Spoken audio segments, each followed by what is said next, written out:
Welcome back to Business Mathematics 1. I'm Eric from Mathematics Study Program, Faculty of Mathematics and Natural Sciences ITB. So we are still going to discuss Introduction to Integral. So today, in this occasion, we will discuss about the area under a curve. Uh, let's look this one. Let's look at this one. Do you know how to calculate an area this? Okay, you know, yeah. This is just a half time base times the height. What about this? This is just the width times the length. What about this one? This is a half of the half of the width time the summation of the parallel lines. Okay, the length of the parallel lines. What about calculating this area?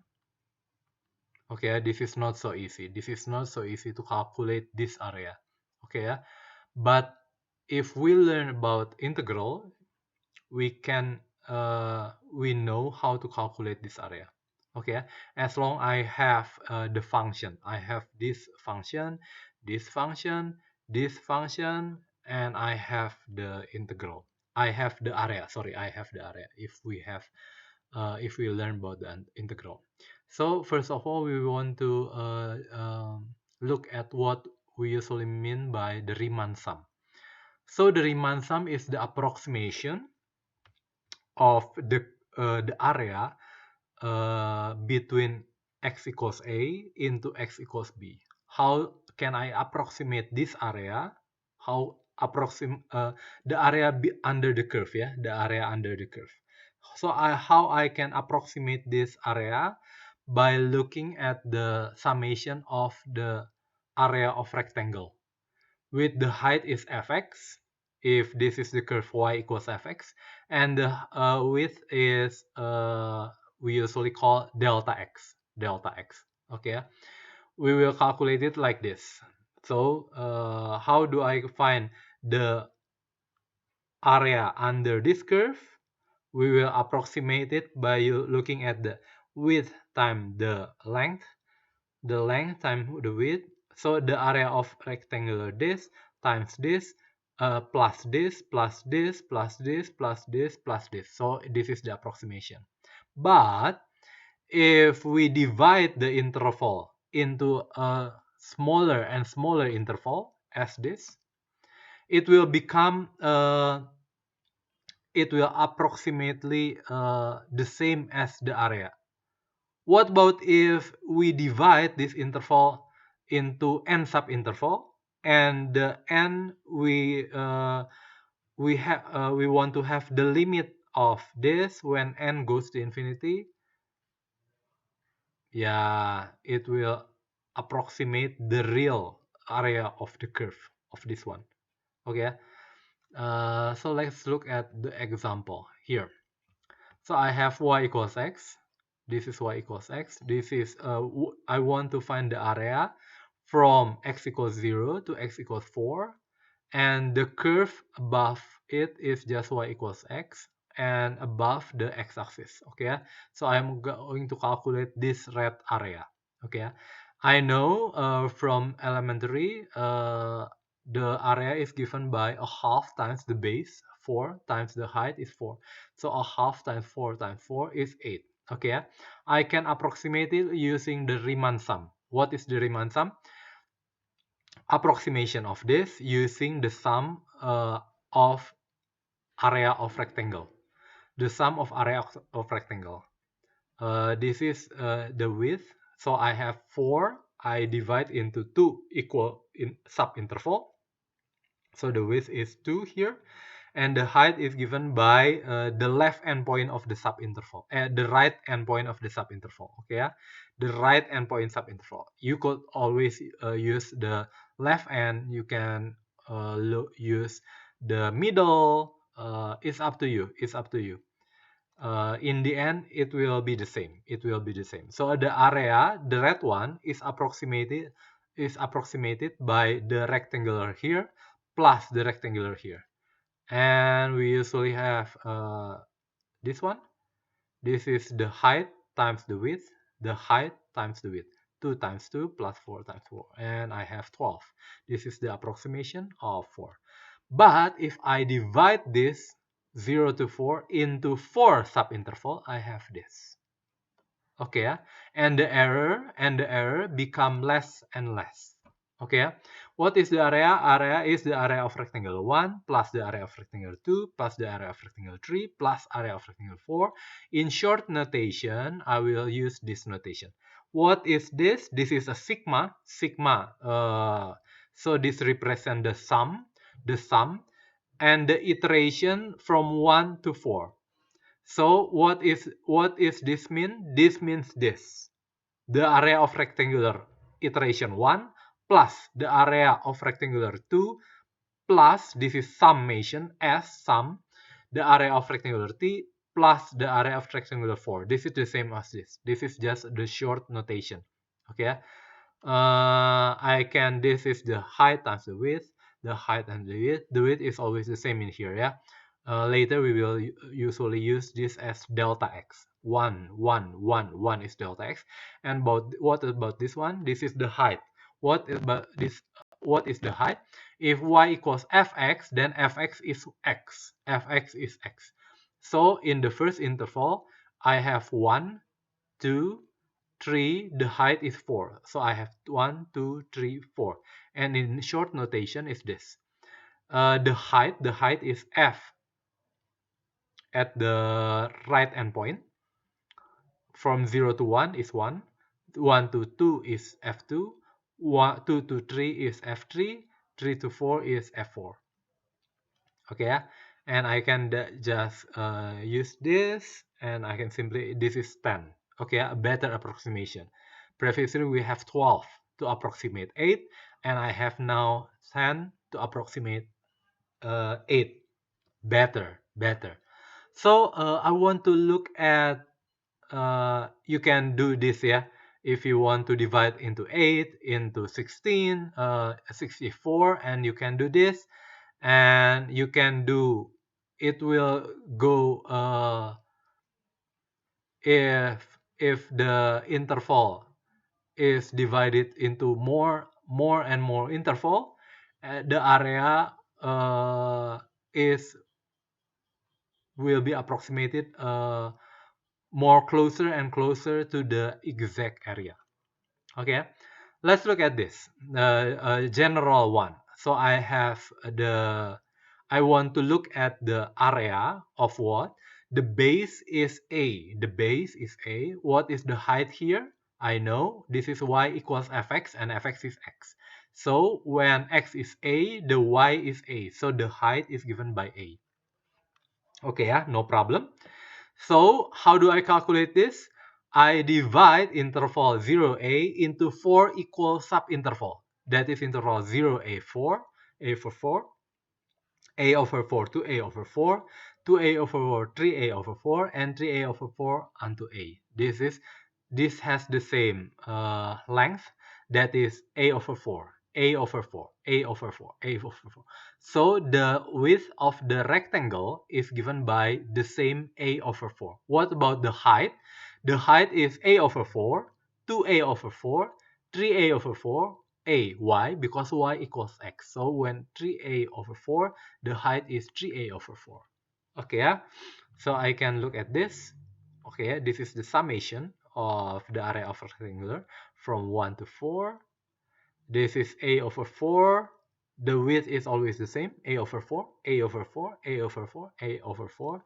And I can use the short notation is this. The summation of the height times the width delta x is the same, a over 4. Okay, this is a over 4, a over 4, a over 4, a over 4. This is the same, and this is the same. By using distributive law, this is a over 4 squared times plus 1, plus 2, plus 3, plus 4. And this is the summation of I is iteration 1 plus 2 plus 3 plus 4. Okay, and using the arithmetic series, I can look this, I can have this. Okay, yeah?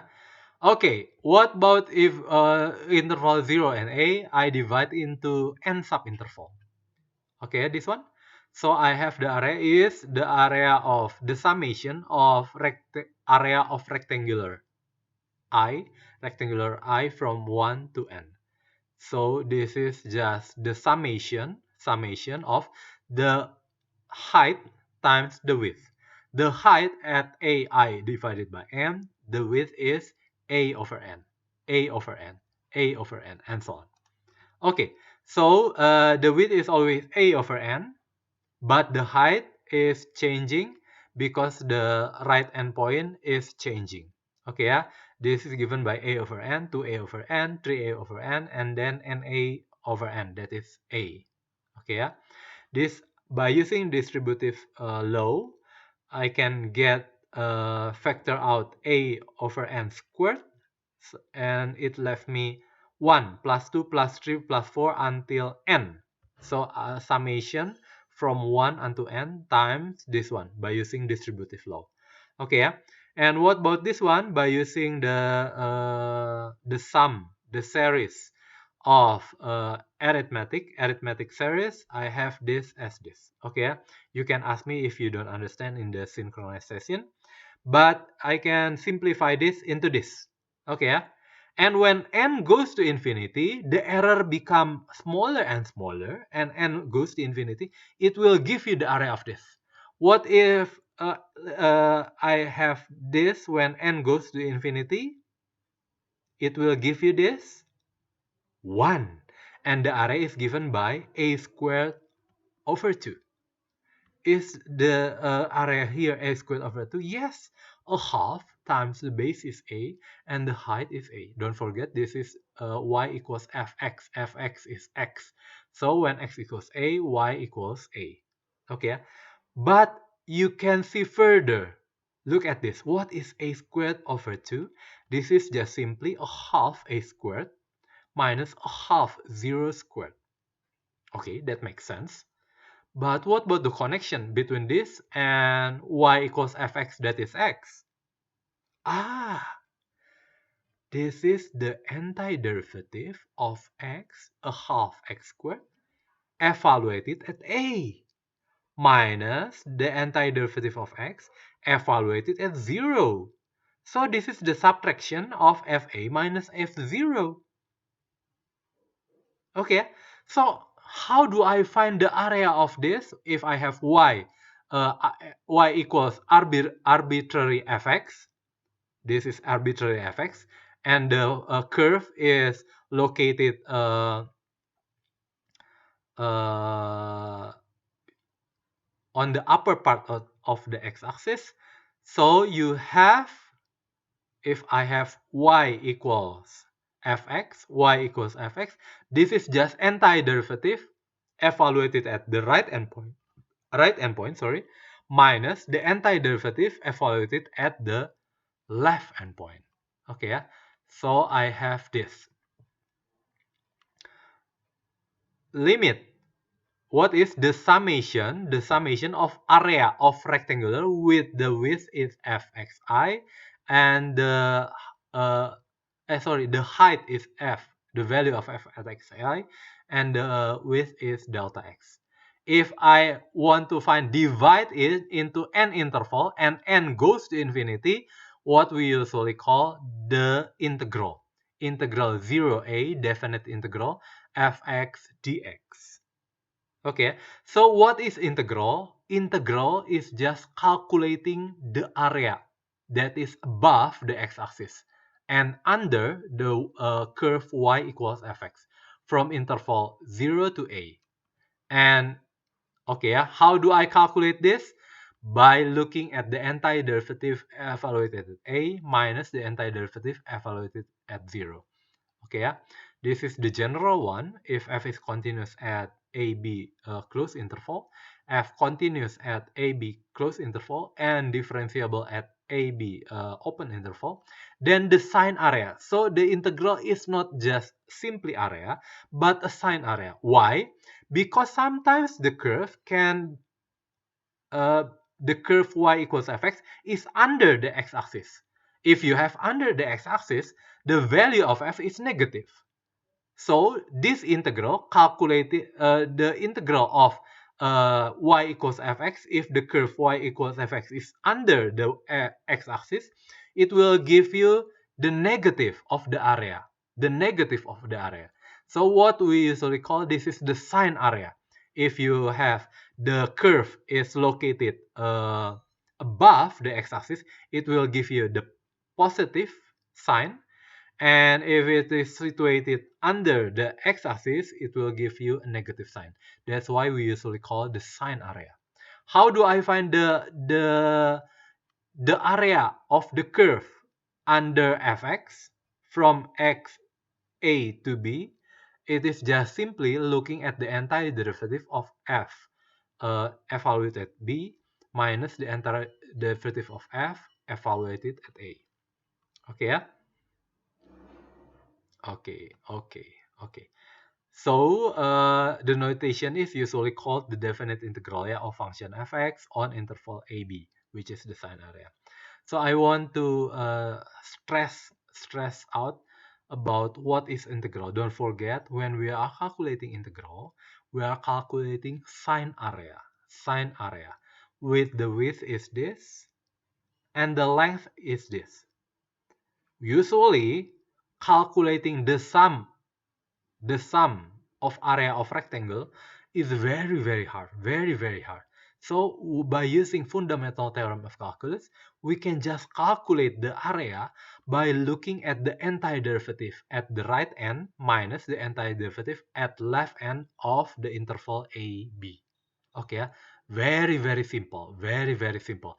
Thanks to fundamental theorem of calculus. Okay. So in the end, I will bring you to the intermezzo. This is area of, I want to find the area of triangle, a general one. If the base is A, this is from 0 to A, the base is A. What is the height here? Okay, if I have T divided by AX, this is a function y equals T over AX. So when X equals A, Y equals T. So the base is the length of the base is a, and the height is given by t. So I want to find the area of triangle with the interval is a, the length is a, and the height is t. Okay, yeah. You should know the area is given by a half times the base a times the height t. So you should have a half times at. Okay, yeah, we will just have the same. Okay, divided into n interval, and we want to have the limit when n goes to infinity. I have this one. This is just the summation of the area. Area is given by the height times the width. So I have this. I can factor out a over n here, a over n. So I have this one, a over n times t divided by a, because this is just the same, t over a. Okay, and you have a summation of 1 plus 2 plus 3 and so on until n. So by using the summation of arithmetic series, I have this one, and I can simplify into this. And when n goes to infinity, it will give you 1. So the area of this rectangular is AT divided by 2. So you have the area of triangle with a very hard one process, a very hard process. Okay, yeah, okay, yeah. I think this is all. So for the next lesson, we are going to discuss the property of integral. Thank you.